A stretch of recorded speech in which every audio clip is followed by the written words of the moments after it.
The Camino question I would like to help you with this week is private or communal accommodation. Which one's best? Coming right up.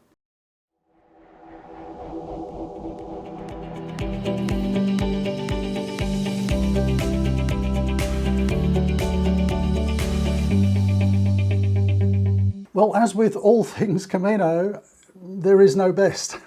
We all have different preferences, different choices, but let's talk about the pros and cons of communal versus private accommodation. There are other videos on the channel where I've showed you different types of accommodation that I've stayed in. We'll put a link at the end also to a hospitalera volunteer at one of the albergues, Jenny. She talked about different types of accommodation. But let's just talk broadly about, communal shared accommodation versus private accommodation. Because I think there's a tendency to move away from communal to more to private. Having said that, I haven't been on the Camino for 3 or 4 years. I will be very soon, but let me share my thoughts. So, communal. Now let's start with private. You'll understand why. What's the pros and cons of private? I have not used communal accommodation yet. My 4th Camino is coming up quite soon. I'm going to, and I'll highlight why in a moment. I have always used private accommodation. Why? To be honest, the whole sort of dormitory living thing, I felt didn't really attract me that much.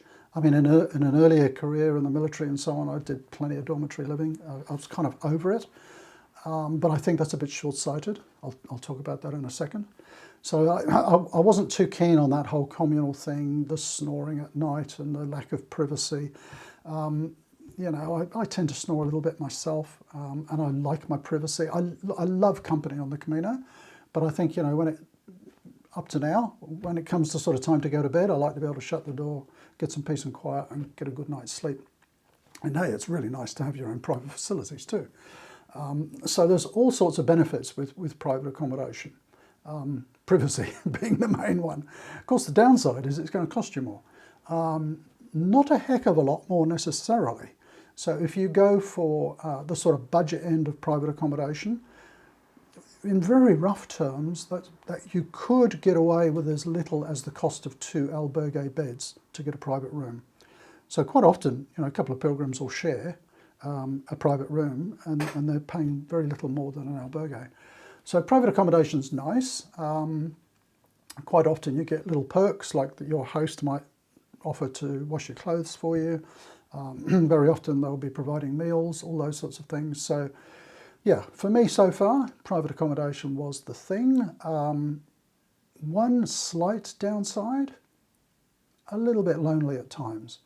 And again, this is a very personal thing, of course. So part of the Camino, the joy of the Camino for a lot of people is the social aspect, not necessarily all, but I love to walk alone. I love the isolation, the solitude.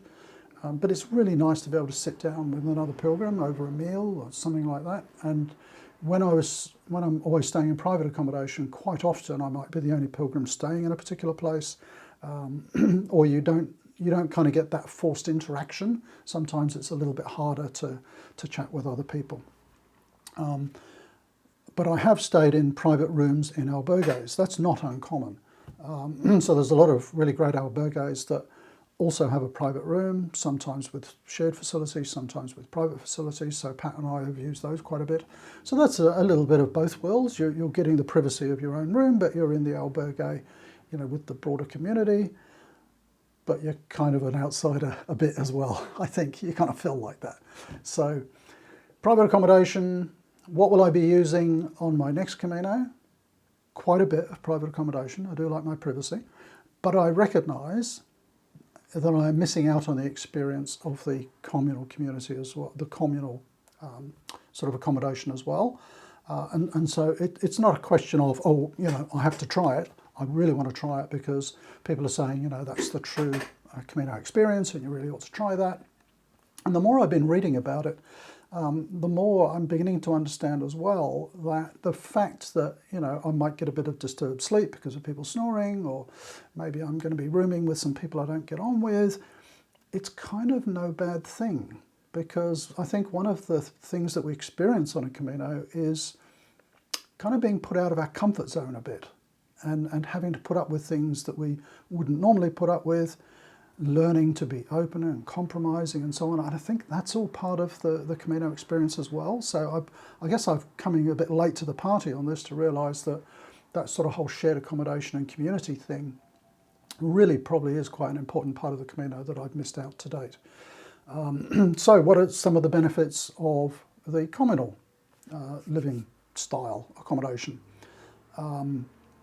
You're really going to meet people, whether you like to or not. You're going to be in dormitories and kind of rubbing shoulders with other pilgrims. It's going to be a lot easier to make friends with other people.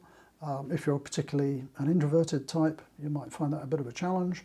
I'm looking forward to the communal meals that sometimes take place in albergues, either where a meal is provided by the hosts or where just, you know, in an impromptu way, a few pilgrims might get together and say, hey, let's cook a meal together. You know, you do the shopping, we'll do the cooking, whatever. And I haven't really had that experience yet, so I'm looking forward to that. So it's just some of the things to weigh up, I think, between the private accommodation and the albergues.